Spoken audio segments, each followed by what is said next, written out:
Picture this, you're one of the biggest and longest enduring guitar brands in the world with one of the most iconic shapes ever invented. It's even used as the emoji for electric guitar, and if that ain't a sign of success, I don't know what is. But for 50 years you're just letting other people use your body shape until suddenly you think, oh yeah, maybe we should trademark this, and so you try to.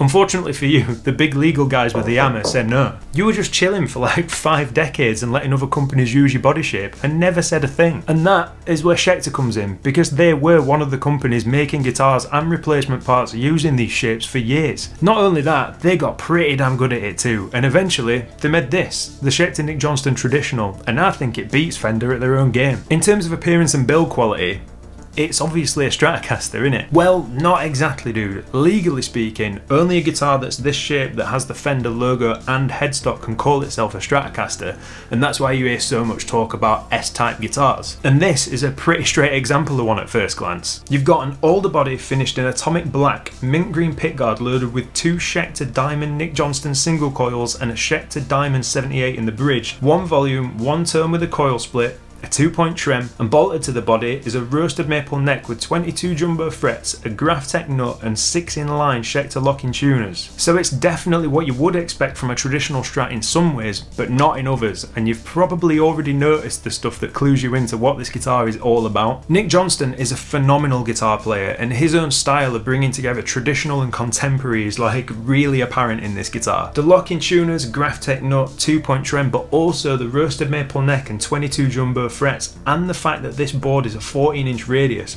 all plugged into like a classic design. I do just need to point out though that the Graphtec string tree isn't standard on this guitar. That's something I replaced because Nick does use it on his custom shop models. I also f***ed up the hole because the screw that came with the Graphtec string tree was slightly too wide, but the original screw was too small for the string tree. I guess that's something to be aware of. I do keep telling you all I'm an idiot, but basically this is a sleeper guitar. It looks super traditional on the surface, but it actually rips, dude. It feels incredibly modern and playable, but without losing any of the stuff that makes people like me love a good Strat. And the build quality and setup were both excellent too. My last 2 experiences with Schecter, the Omen Elite models that I reviewed, one of them was perfect and the other one had some pretty bad cosmetic defects, but thankfully this one's great, man. Everything is absolutely spot on, dude, except for one thing.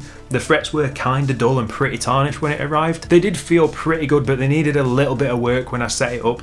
Not that the guitar even really needed a setup anyway. It was playable right out of the box with a pretty average action, but I just like to squeeze a little bit more out where I can. At this price point, to the best of my knowledge, Fender aren't even really making a Stratocaster like this one. Maybe the Player Plus will get close, but it is more expensive as of now, and it does still lack some of the more modern appointments that this has got. The thing about this is it's got all the stuff that makes a Strat that you'd want to see, but then it's got all the like added extras that make it a really playable and dependable guitar. Actually, a great way to sum it up is from a guy that I know on Instagram, Dan.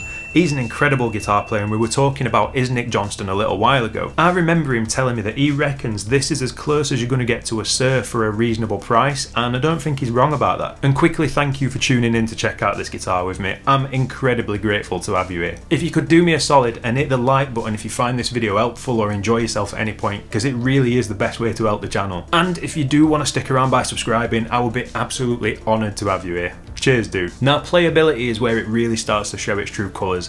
It'd be super dumb of me to explain how comfortable this guitar is, because we all know, don't we? And we've all played the Strat before. But for the sake of any new players watching who are looking for their first guitar, or just their first Stratocaster shaped one, they are really comfortable, dude. Just take my word for it. The main thing that'll make a difference to how a guitar feels to you is the neck, and this one is awesome, but I just need to rant for a second. This neck is listed as a vintage C profile. Now at this point, the way guitar companies are naming their neck profiles means absolutely nothing. They might as well just be saying random words. Oh yeah, dude, this guitar's got a lovely Peruvian C profile, but if you go for the higher end model, that's got a modern slim fat taper C. Vintage C, modern C, wizard C.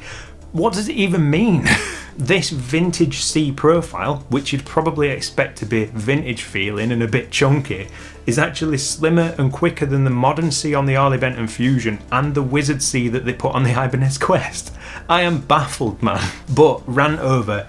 What you actually need to know is this. The neck is a slightly thin, pretty normal feeling C profile, and it's really nice to play on. It's comfortable, the satin finish on the back of the neck is really smooth, the fretboard edges are slightly rolled and the fretwork is really good. I mean, Anderton's even called this a shred guitar in one of their videos. For me, this feels like an Ibanez, but like an RG style Ibanez, but looks like a Strat. What a very flat fretboard allows you to do is get the action down, and then I guess you can play that legato stuff much easier. And they're absolutely right about the fretboard radius. When you couple that flat board with the jumbo frets, you can get the action down super low on this and it makes fretting an absolute breeze.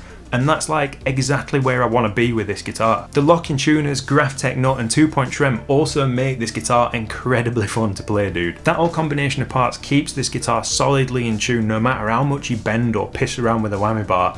And for a guitar that's the signature model of, for my money, the most expressive guitarist around nowadays, it's absolutely crucial that it stays in tune, and it does it without a problem. Personally though, I do think the neck heel could do with some work if we're talking purely about playability. It's definitely better than a Fender neck heel, no doubt, and there has obviously been some work to try and make reaching those pesky upper frets a little bit easier, but it's just like, okay. Put your tinfoil hats on though, because I do have an half-baked theory about this. So Schecter used the neck plate on this guitar for a nice little bit of branding, and it looks sick, I like it.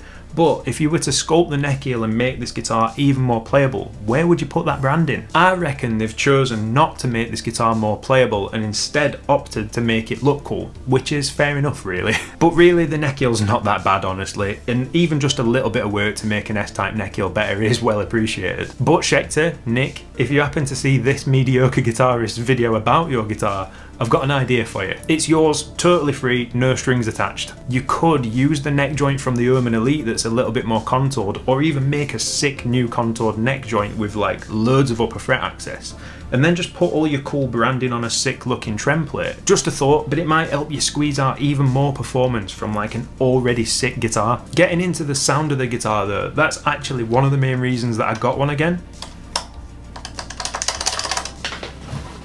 Yeah, this is my second one. My first was the Atomic Coral model that had got 3 single coil pickups, and even though I love the guitar, I just really didn't get any use out of that pickup configuration, and I did fall out of love with the colour a little bit. What I did love about that guitar was the sound of the Nick Johnston pickups, especially the neck position. They sound really unique to me in that they've got a proper bite to them and a bit more of a pronounced mid-range, but they still manage to sound traditional with a bit lower output, and they end up feeling really warm and vocal. Pairing those single coils with the Diamond 78 humbucker is like a perfect match though. It makes so much sense to me because it just makes this guitar even more versatile. The 78 is a fantastic pairing to the Nick Johnston single coils because it's got a lot of the grittiness they've got, but it can handle way more styles of playing. It'll give your riffs a lot more punch, but then you can also split it down if you do fancy getting your face absolutely twanged off with a bridge single coil. The pickups have definitely got a vibe. I think they can pretty much handle anything that you throw at them aside from like really driven death metal-y type stuff, but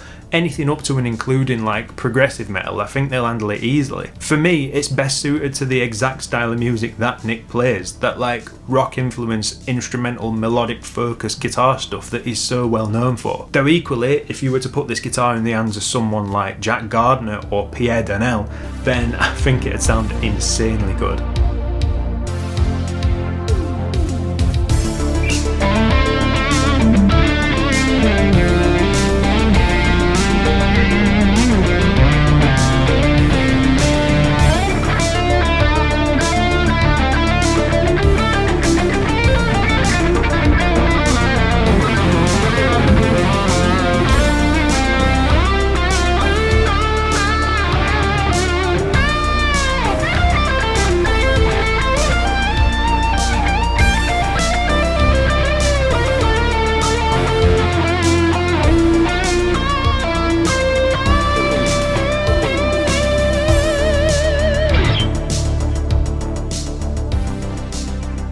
For my money, Schecter are making the best S-type guitar at this price point, and I think the Big F have probably got some catching up to do. It's not a cheap guitar, but it's not crazy expensive, and the features and quality that you get for what you pay put it above most other S-types at this price point. If you are looking for a new Strat, you're probably going to think Fender first, but I reckon you should be looking at this if you want something that isn't scared to take the traditional and like push it into the 21st century a little bit. There's a hell of a lot of guitar here, and it'll still scratch that traditional itch that you might be having. Honestly, I would love to see Fender look at this guitar and have a proper go at making a modern Strat instead of just like grabbing a normal Strat and putting locking tuners on it. But seriously, I wouldn't hold my breath waiting for that, and instead I'd probably just grab one of these because it'll give you everything that you need. In the meantime, YouTube thinks you'll like this video next, so why not give that a go? And thank you again for being here, dudes. It means a ton to me. Until next time, take care, mate. Stay safe.